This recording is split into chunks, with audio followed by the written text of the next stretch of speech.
Rose, my guy, I want to say thank you for coming up here, man, willing to sit down. Oh, man, for sure. No doubt. Tell your story to the people who may be suffering in silence, like we were speaking about before, that definitely need to hear these, man. So I'm gonna let you go ahead and introduce yourself. Uh, just introduce yourself, and then we'll get into some questions. All right, my name is Andrew Rose. I'm a person in sustained recovery. My clean date is 9/25/19. Hey, congrats, brother. Appreciate it. I haven't found it necessary to use or drink since that day, and it's a long time coming, man. No doubt. We were just talking about the willingness aspect, and for me, I always talked about how I want to get clean and want to stop drinking, but I was never ready. I wasn't ready until the light switched. I got into a program, a local RCO, and I hit the ground running, man. Let's take this thing from beginning. We're gonna go through phases. So we'll start at the beginning. How was life for you growing up? Oh man, life for me growing up, man. I grew up in Goochland County, gravel road, and I had no friends out there, man. Living on a little bit of property, growing up, I couldn't drive, so there was no kids that lived, out there. So it was just me and my brother. And from a young age, man, I never felt comfortable in my own skin. I always would either make fun of people or make fun of myself to make me feel better. Right. And I just never felt comfortable. And besides that, man, I had a good childhood. I had a lot of friends, but I started drinking and using drugs at the age of 11. I had a brother 4 years older than me. He didn't really party, but a lot of his friends did. So I was always the brother that was allowed to come chill. Word. Everybody, all his friends are like family.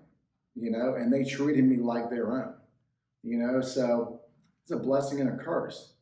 My brother didn't even really know I was partying, but all of his friends knew.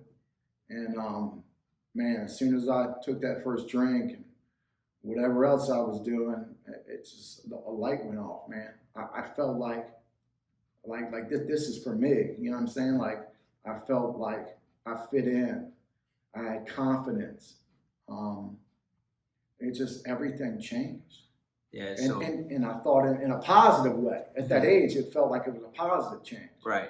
It was almost like, because at first you were saying you didn't feel comfortable in your own skin, like you were finally accepted. Yeah. Right. All right. So dive into that a little bit. If you started drinking at 11, like what did the scenes look like and how did it progress?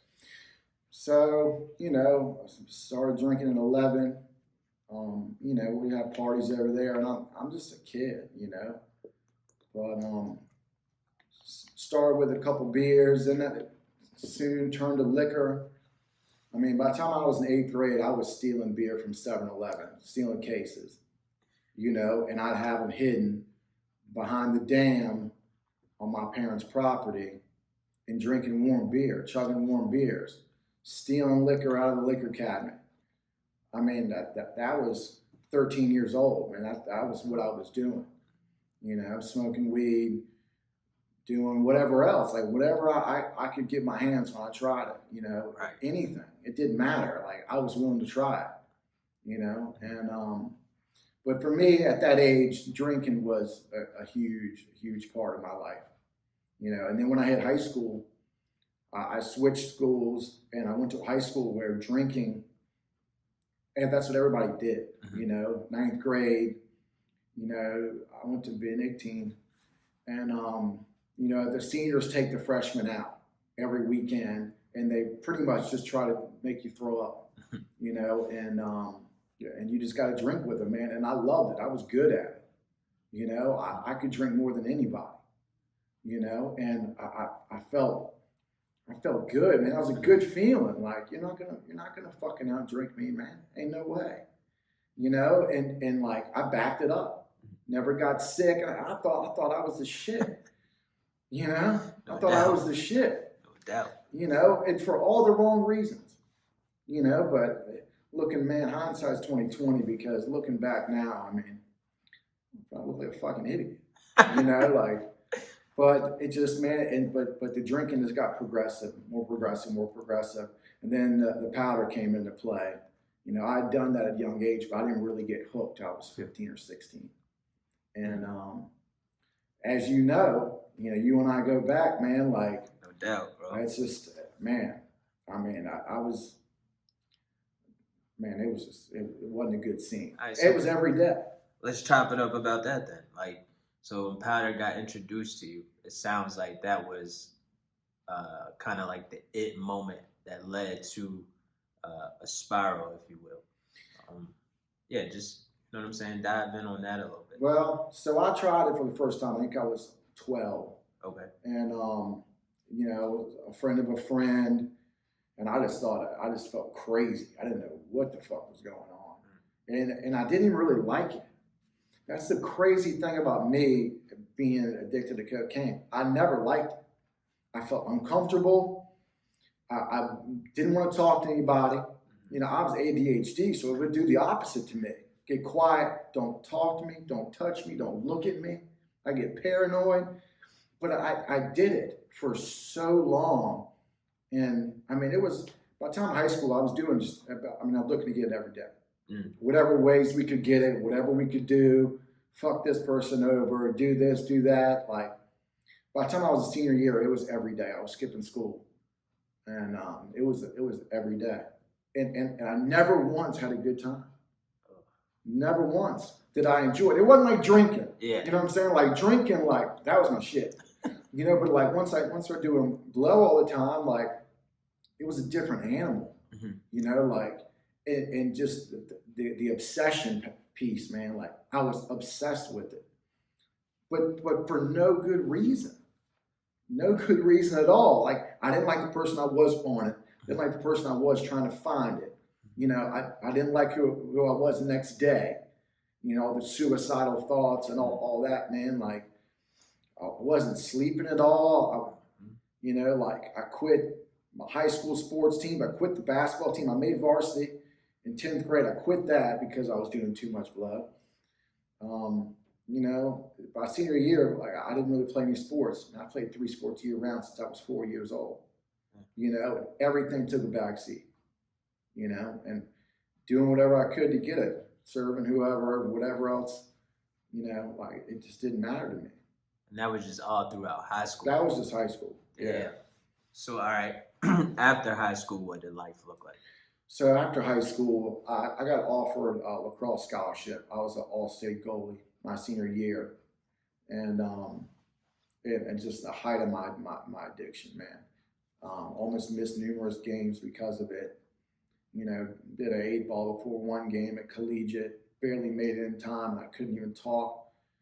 Just a lot of bad stories on that. But I turned down a lacrosse scholarship. I didn't go to college because I wasn't ready. Only thing I cared about was partying. That's it.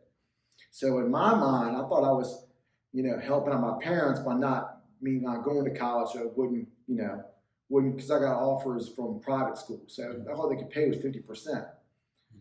But in my mind, I'm like, well, I'm saving the money and the trouble because it's going to cost them 15, 20 grand for a private school to go play lacrosse at. And I knew I was going to fail out. I knew I wasn't going to do the work.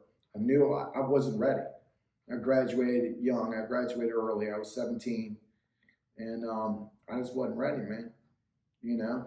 And for me, after that, I got a job. Started working for my dad's company. And that's when everything changed. I had my own money, and I did whatever I wanted, whenever I wanted. Right. And high school was like everybody pulled together and got some shit together, and we all did some.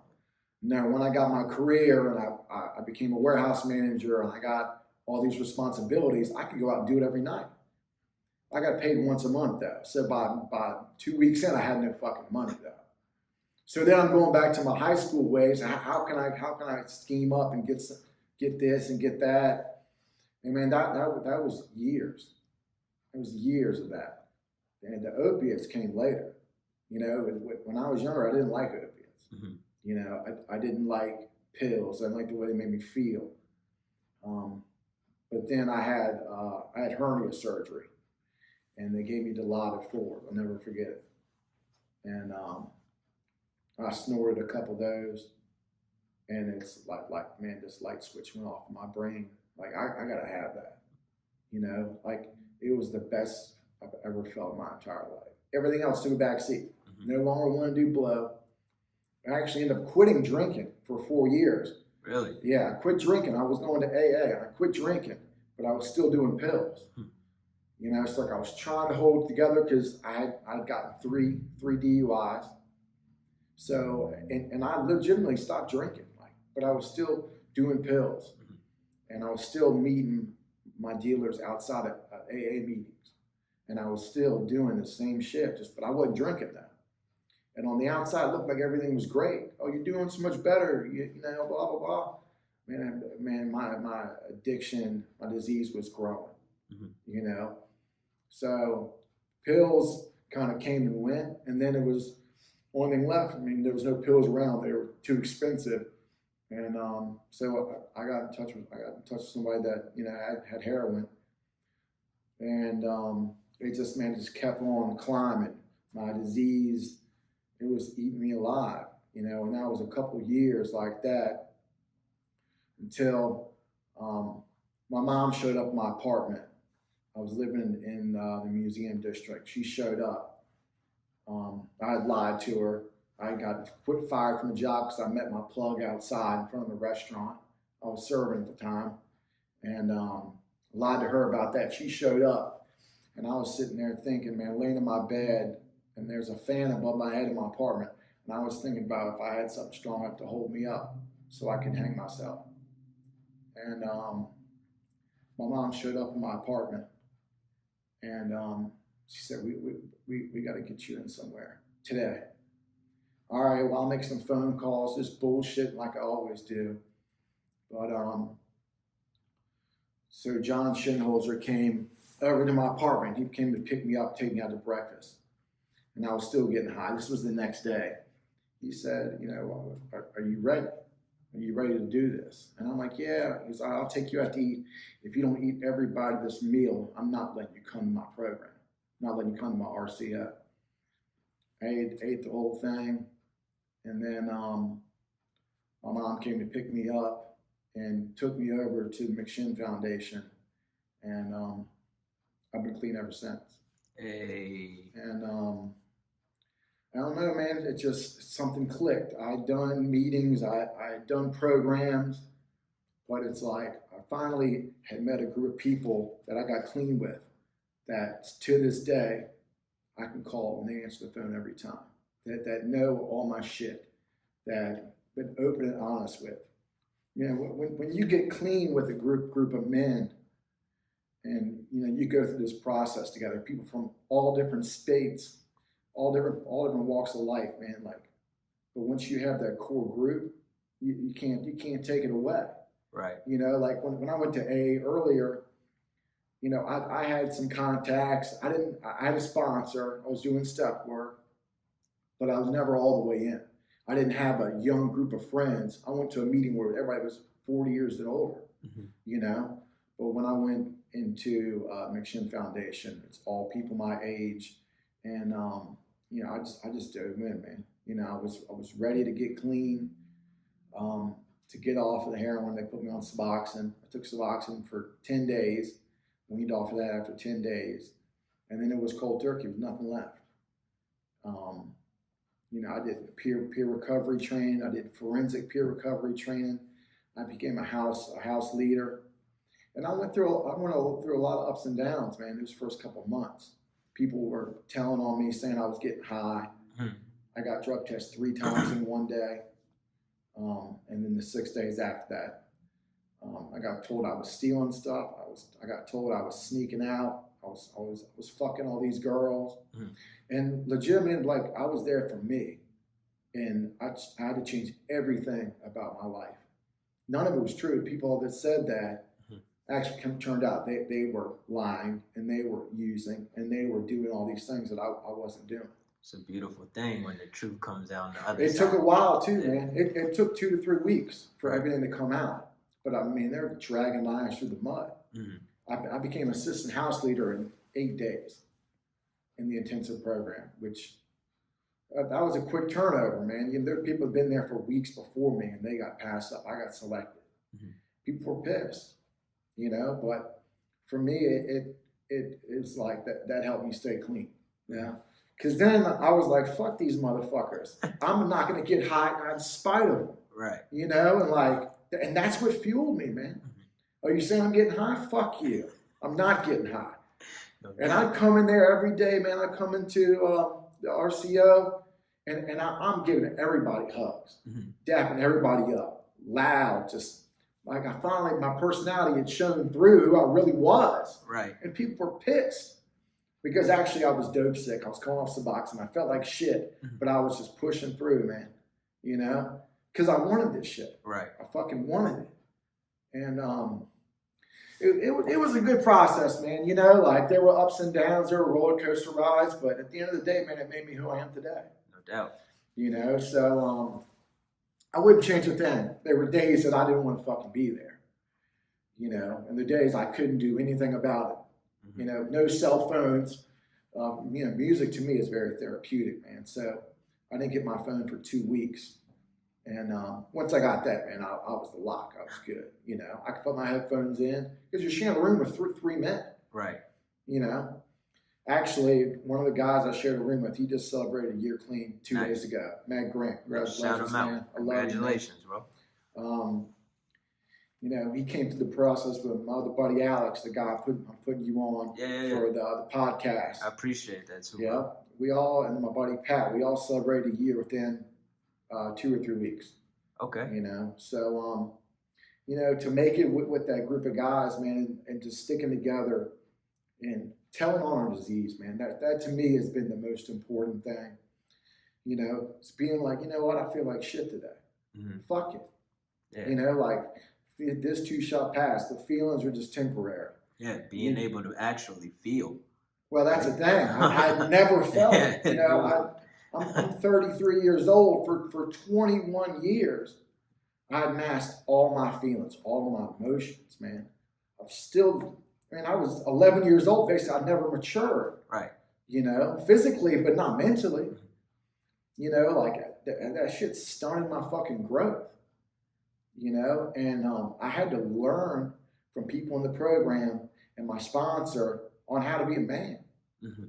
You know, and man, it's just been a process, man. You know, progress is a slow process, man. I'm glad you know you're working it and doing well. How's life looking for you now? Well, life now, Corona's been crazy, man. So like, I work a job where I can't miss any time. So I haven't been going to meetings the last 2 or 3 months, maybe 4 months. Once they tone down the size, and I just can't take the risk. So I do some Zoom meetings every now and then, but my networks is what saved me, man. You know, talking to people that I'm close with. Just went up there with my sponsor tonight. You know, man, just people to keep me in check. Word. And when I'm feeling like I want to get high, and I'm feeling, you know, like I want to do something stupid, I just pick up the phone, you know. But I haven't really had any urges in a while, man, to be honest with you. I haven't really wanted to get high in, you know, about 4 months. Okay. You know, and it's a good feeling, man. I never thought I'd ever be there, you know. But, you know, I just signed a new lease in my house, live in North Side. Okay. I love it. I love it. Big news, man. I just got a dog. I was fostering a dog. Now he's mine. You know, man, life's good, man. You know, that's pretty much it, man. I just stay to myself, do my thing, go to work, and that's it, man. I just try to stay out of the way. You know, that's what we all try to do, man. That's awesome. So look, there's somebody that's gonna watch this, right? And they're either in that like pre-contemplation stage or they're contemplating. or they're in that space like you know, ready to like end it all. Like me myself, I was in a space where I was ready to end it all. What like phrase or advice would you just offer to somebody that may be feeling that in this moment? Well, best advice I can give you, man, is just hold on. Just hold on. Um, I didn't think I was going to make it, and it's crazy, man, because it took me 21 years to become a man, and now it's like, man, I love paying bills.